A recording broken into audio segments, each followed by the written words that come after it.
काय झाडी, काय डोंगर, काय हॉटेल ओके मध्ये आहे. बाबूंच्या निकटवर्तीयांच्या ठिकाणांवरही छापे टाकल्याचं उघड झालंय. तर सांगोल्यामध्ये मोठा 50 कोटी रुपये घेतले म्हणून अशी मोठ्या प्रमाणात चर्चा आहे आणि ती 100% खरी असणार आहे. आमचा आरोप असा आहे की ह्याच्यात अजून केला होता कुठेतरी, तर बॅगेला हात सन्मान्य बंड्या सावंत हे बीजेपीचेच आहेत, त्यांनीच हात लावलेला आहे. अहंकार तर रावणासारखा अहंकार होता, रावणाची लंका जळून खाक झाली. कोणी हे म्हणालं असेल की तुमची लंका जाळून टाकतो वगैरे, आपण लंकेत राहतच नाही, आपण तर रामाचे अनुयायी आहोत. नंबर 1 हा नंबर 1च असतो. नंबर 2 लोकांची मागणी आहे, इथे रोजगार नाही मिळत, इथं MIDC पाहिजे, जागा द्यायला तयार आहे.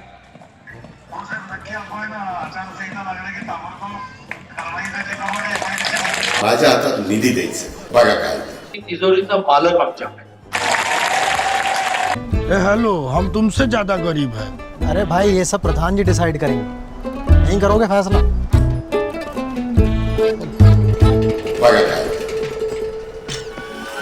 जर तुम्हाला हे केऑटिक वाटत असेल, जर तुम्हाला असं वाटत असेल की मला याच्यात काही इंटरेस्ट नाही आहे, हे सगळं बोगस आहे, मी या सगळ्याकडे दुर्लक्ष करून माझ्या शहरात बसून माझा रेग्युलर 9 to 5 जॉब करू शकेन, तर हॅलो, आता माझ्याकडे काही दुसरा ऑप्शन नाही आहे. तुम्ही शहरात बसून हा व्हिडिओ बघत असाल तर महापालिकेच्या वेशीबाहेर चाललेला हा केऑस शहरात नाही असं नाही आहे, पण आता येत्या 2026 जानेवारीत कानात बोळे आणि डोळ्यावर पट्टी घालून बसण्याची वेळ पॉलिटिकली डिसइंटरेस्टेड मतदारांवर येणार आहे. आणि पॉलिटिकली ॲक्टिव्ह सतर्क मतदारांना एकाधिकारशाही नाकारण्याची बहुधा शेवटची संधी पुढचं वर्ष देईल, नाही. नमस्कार, मी हर्षदा स्वकुळ आणि आपल्या यूट्यूब चॅनलवर बऱ्याच महिन्यानंतर आता एपिसोडला सुरुवात झालेली आहे. त्यातला हा एपिसोड बघा, आवडतोय का, आणि आवडला तर आपलं चॅनल नक्की सबस्क्राईबही करा. तर मंडळी, तुम्हाला माहिती आहे की महाराष्ट्रात 4 नोव्हेंबरला लोकल बॉडीज म्हणजे स्थानिक स्वराज्य संस्थांच्या निवडणुकांची घोषणा झाली. 246 नगर परिषदा आणि 42 नगरपंचायतींचं मतदान 2 डिसेंबरला होणार होतं.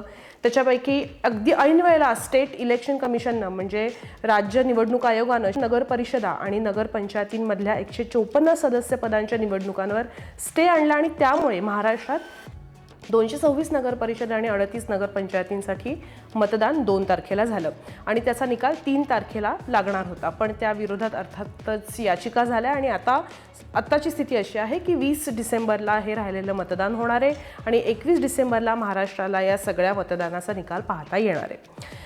हे बघा, मागच्या 1 महिन्यामध्ये महाराष्ट्रानं जो काही भीषण गोंधळ आणि केऑस अनुभवला आहे तो काही महाराष्ट्राला नवीन नाही आहे, पण पुन्हा पुन्हा तेच का, हा प्रश्न महाराष्ट्रातल्या जनतेला नक्की पडत असेल.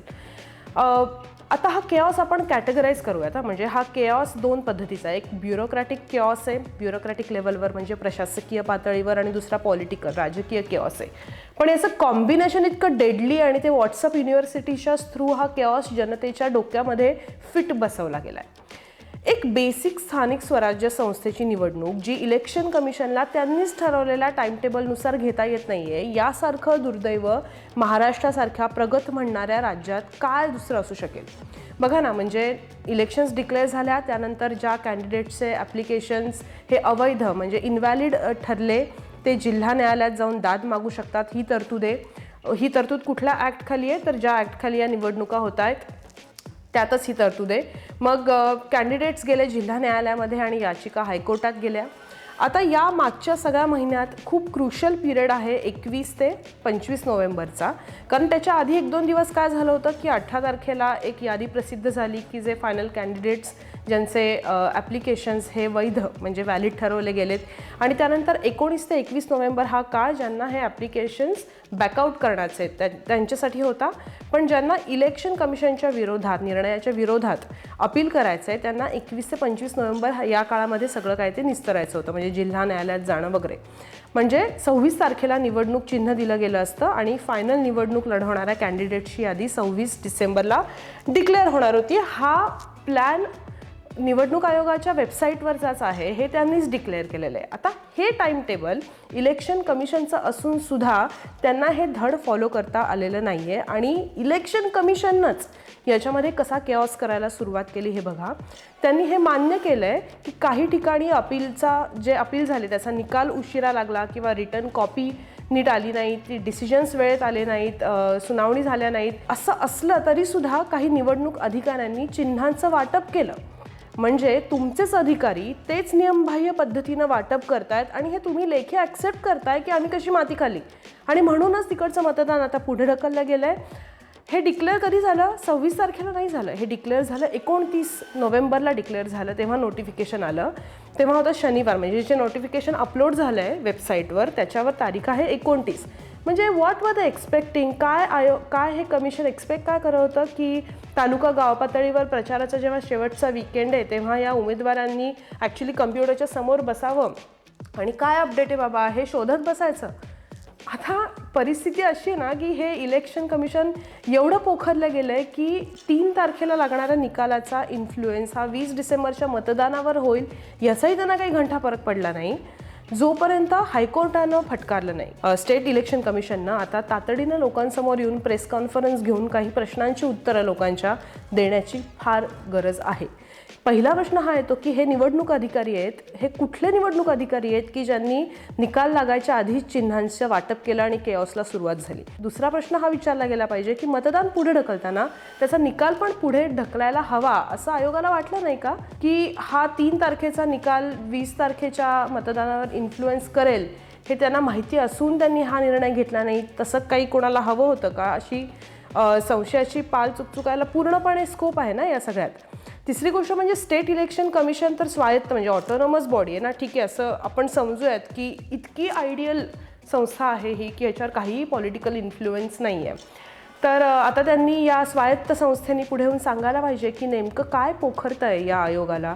आणि प्रश्न हा पण आहे ना की आता इलेक्शन कमिशनला मतांचं प्रोटेक्शन करण्याची एक वेगळीच जबाबदारी आलेली आहे, कारण हे EVMs जे आहेत त्याचं प्रोटेक्शन करायचं, त्याचे CCTVs, तितकी मोठी पॉवरफुल यंत्रणा आपल्या राज्यामध्ये मुळात आहे का आणि त्याचा किती मोठा आर्थिक भार येऊ शकतो याची जर आपण विचार केला तर हा आकडा किती हजारो कोटींमध्ये जाईल. आणि ही जी सगळी ॲडेड कॉस्ट आहे ही पब्लिकची आहे ना, कारण ही पब्लिकमधनं येते, ही टॅक्समधनं येते. महाराष्ट्राला अजून तुम्ही किती कर्जबाजारी करणार आहात? म्हणजे महापालिका निवडणुकांपर्यंत तर लक्तरं काढाली आहे तिजोरीची तुम्ही. म्हणजे तिजोरीचा मालक आणि तिजोरीची चावी दोन्ही काही करू शकत नाही जर तिजोरीतच खडखडाट असेल तर. त्यामुळे प्रश्न असा येतो ना की सामान्य नागरिकांनी या सगळ्या निवडणूक प्रक्रियेवर आता विश्वास कसा ठेवायचा, त्यांच्या मनात पुन्हा एकदा तो विश्वास निर्माण होईल यासाठी इलेक्शन कमिशन काय करणार आहे.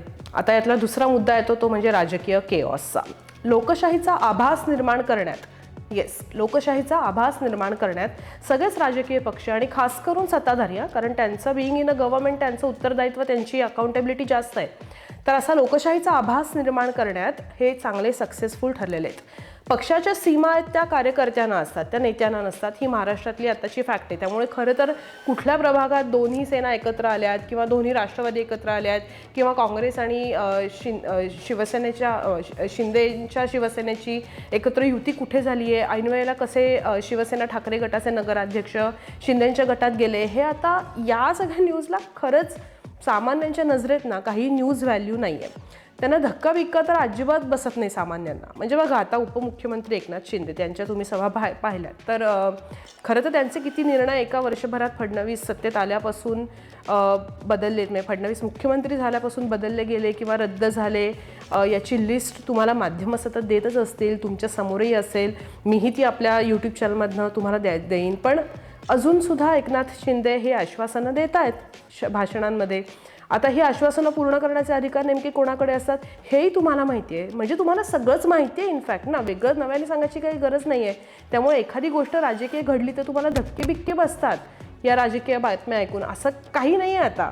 आणि जसे धक्के बसायला पाहिजेत त्याचे धक्के कुठे बसत आहेत. अनगरचं उदाहरण घ्या, सोलापूर जिल्ह्यातल्या उज्ज्वला थिटे निवडणुकीसाठी अर्ज भरायचा होता, त्यांना काय घडलं, तो भरण्यासाठी त्यांना दिव्यातनं जायला लागलं हे आपण पाहिलं. आणि हे पाहिल्यावर असं वाटतं की आपण महाराष्ट्रात नाही आहोत तर कुठल्या तरी एका मागास राज्यात आहोत हे आपण डिक्लेअर करायला पाहिजे. इतकी ही भयंकर केस आहे. 70 वर्षांपूर्वी ना भारतात अशी छोटी छोटी संस्थानं होती, ती विलीन करून घेण्याचा एक मोठा हेडेक, एक मोठं चॅलेंज तेव्हाच्या गव्हर्नमेंटसमोर होतं. पण आता परिस्थिती खरंच बदलली आहे का? वाईट गोष्ट ही आहे, दुर्दैवाची गोष्ट ही आहे की त्याला आता ऑलमोस्ट लेजिटिमसी मिळाली आहे. पोलीस प्रशासन या सगळ्या व्यवस्था आहेत ना त्या सामान्यांसाठी असतात, पण आताचं चित्र बहुतांश वेळेला उलटंच दिसतंय, कारण या व्यवस्था प्रॉफिटेबल रन होण्यासाठी मध्ये मध्ये सामान्यांचा वापर हवा तसा हवा तिथे होतो, असं चित्र आता महाराष्ट्रात दिसायला लागलंय.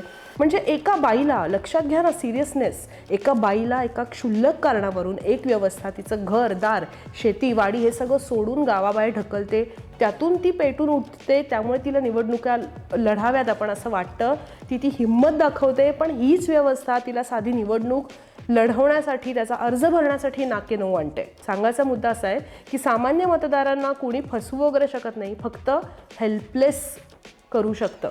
म्हणजे आपण आगतिक फक्त होऊ शकतो, ही सिस्टीम आपल्याला तेवढं करू शकते. मतदार पैसे घेत आहेत अशी गाव पातळीवर एक चर्चा आहे. त्याचे राजकीय विश्लेषकही हे बोलतात. किती पैसे वाटप होतं याचे रेट्सही बोलले जातात. म्हणजे राजकीय विश्लेषक सोडावं की खुद्द मंत्री हे ॲक्सेप्ट करतात तर लक्ष्मीचं दर्शन होतं, तर त्याच्यापुढे आपण काय बोलणार. तर मतदारच कसे करप्ट आहेत याची मग चर्चा सुरू होते की अरे मतदारांनाच काही नाही त्याचं राहिलेलं आहे, आता लोक पैसे घेतात, मग दोष कोणाला तरी द्यायला पाहिजे म्हणून बळीचा बकरा मिळतो, म्हणजे हा मतदार.